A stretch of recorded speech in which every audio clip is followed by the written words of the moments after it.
कभी मिस हो जाता है। नमस्कार, आप जुड़ चुके हैं वैली एक्सप्रेस न्यूज़ के साथ। पन्नूर कश्मीर के चेयरमैन डॉक्टर अजय चरंगू जी मेरे साथ जुड़ेंगे। आखिरकार इनको क्यों आज आना पड़ा? देखिए, ये बात जो आज कर रहे हैं ये पॉलिटिकल बात कर रहे हैं। पहले ये कहीं ना कहीं जिस हिसाब से जम्मू प्रोविंस में मिलिटेंसी बढ़ रही थी उसकी बात कर रहे थे, लेकिन आज मुद्दा अलग है। आज मुद्दा क्या है? डॉक्टर साहब से पूछता हूँ, डॉक्टर साहब क्या लग रहा है आज मुद्दा क्यों बदल गया? कश्मीरी पंडित कम्युनिटी के लिए लगातार जो सरकार कहती थी पिछले 10 सालों से हम काम कर रहे हैं, ऐसा लग रहा था पन्नूर कश्मीर भी बैकफुट पर चला गया था। आज क्यों आज बाहर आया आप बात करने? नहीं, हम इस बात के बारे में चेता रहे थे बार बार, लेकिन हमारे मन में ये था कि एक समय भी देना चाहिए। जब भाजपा की सरकार आई और जो वो कहते हैं कि हम करेंगे, एकदम से निर्णय नहीं लेना चाहिए। लेकिन अब हम इस निष्कर्ष पे पहुंचे हैं। हमने दो इनके जिसको आप कहें 2 बार इनकी यहाँ पे जो गवर्नमेंट रही है, अभी तक 2 टर्म्स में इनकी गवर्नमेंट रही है, हमने देखा है कि क्या इन्होंने कुछ स्पेसिफिकली कश्मीरी हिंदू विस्थापित के लिए किया है? कुछ नहीं किया है। जो कुछ भी हुआ है वो इनसे पहले हुआ है, वो भी काफी संघर्ष और काफी लोगों के मरने के बाद वो रिलीफ रहा है। जैसे रिलीफ का मसला है, एम्प्लॉयमेंट का मसला है, वो इनसे पहले हुआ है। वो उन योजनाओं को भी एक क्रियान्वित नहीं कर पाए अभी तक। एम्प्लॉयमेंट पैकेज के बारे में बात करते हैं, वो भाजपा ने नहीं लाई।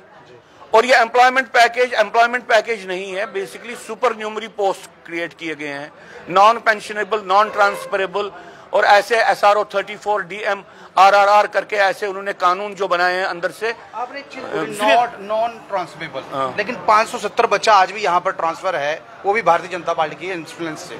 ये मेरे पास RTA वो तो फिर हो गया ना कि वो अपने ही ऑर्डर को देखिए। मैं एम्प्लॉयमेंट पैकेज का जो है आपके सामने उसकी बात कर रहा हूँ। पीएम पैकेज की आप मुझे बात कहिए, क्या पीएम पैकेज ट्रांसफरेबल है? नहीं है। क्या पीएम पैकेज पेंशनेबल है? क्या ये बात सही नहीं है कि उनको कैरियर प्रोस्पेक्ट्स में जो प्रमोशन होनी है वो भी नहीं होंगी? तो एक किस्म से जो ये योजना है, ये बंधुआ मजदूरों की योजना है। अब यहाँ से मान लीजिए भाजपा ने यहाँ से कहा कि भाई हालात ठीक है, आप वापस जाओ।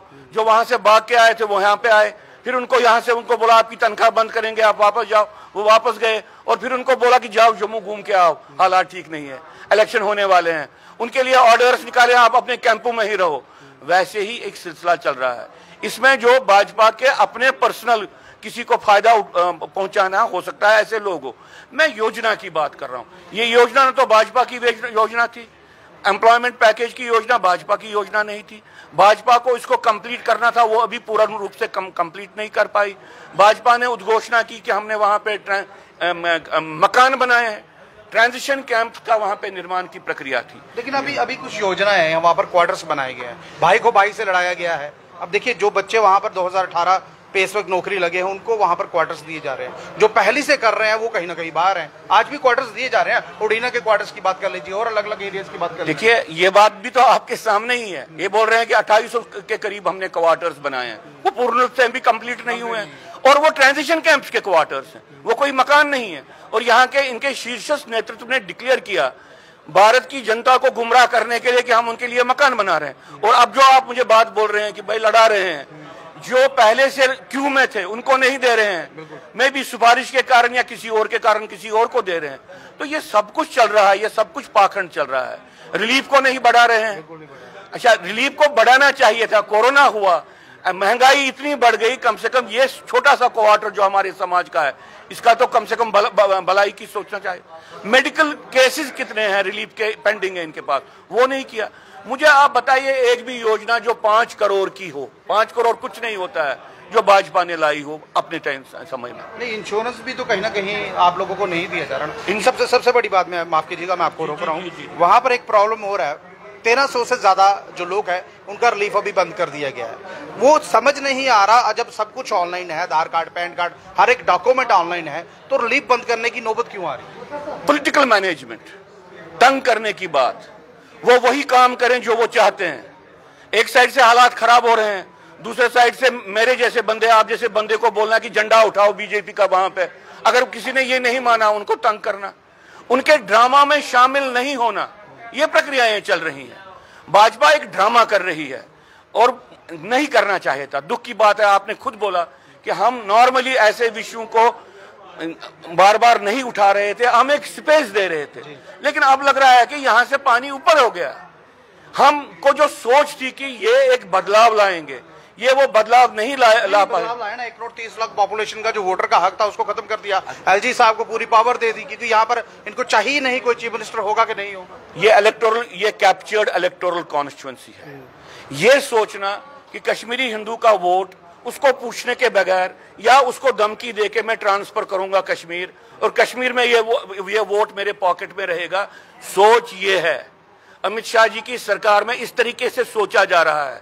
तो आप उन लोगों को जो जहां पे रह रहे हैं वहां की राजनीति में कम से कम पार्टिसिपेट करके, वहां के माहौल में पार्टिसिपेट करके वहां की लीडरशिप को अकाउंटेबल बना सके, उसके बदले आप उनके वोटों को शिफ्ट करते हैं और कश्मीर करते हो जहां पे उनके वोटों का वैल्यू इतना ही रहता है कि वो जो राजनीतिक दल पावर में है उसके हाथ में एक किस्म का एक तरीके से उनका मसवदा है जिसके थ्रू वो इलेक्शन जीत सके। 20,000 लोग थे जो कश्मीरी पंडित इस बार वोट डाल पाए हैं एमपी इलेक्शन में, जबकि वोटर की तादाद ज्यादा थी। अब एमएलए अगर वोटिंग होगी तो कहीं ना कहीं जो नुमाइंदे आपकी कम्युनिटी से खुद खड़े होंगे, क्या उनके लिए वोट डाल पाएंगे अपने लोग या वोटर गायब कर देंगे? देखिए, ये प्रक्रिया ही गलत है। 35 साल जहां पे हम नहीं हैं वहां के लिए वोट डालना अपने आप में एक धोखा है। ये तभी हम कहते हैं कि हमको डेमोक्रेटिक प्रोसेस, जो ये वोटिंग इन एग्जाइल है, ये हमको डेमोक्रेटिक प्रोसेस में से बाहर करने का एक तरीका है और इस वोट को अपने मकसद के लिए इस्तेमाल करने का एक तरीका है, जो भाजपा की सरकार में सबसे ज्यादा बढ़ चढ़ के हुआ है।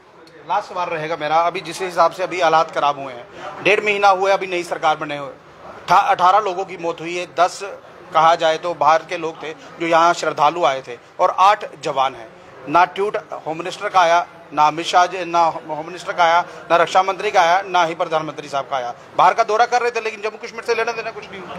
देखिए, कभी भी नहीं आया। जहां पे भी हिंदू बढ़ रहा है, खप रहा है, ये लोग जो चाहते हैं कि हिंदू इनको हिंदू लीडर जान के वोट डालें, ये कहीं पे भी किसी के साथ संवेदना प्रकट करने के लिए नहीं गए। ये कश्मीर नहीं गए, ये विस्थापित कैंपों में नहीं गए, ये मणिपुर के हिंदुओं के लिए उन्होंने बात नहीं की, बंगाल के हिंदुओं के लिए बात नहीं की, जम्मू के हिंदुओं के लिए इन्होंने बात नहीं की।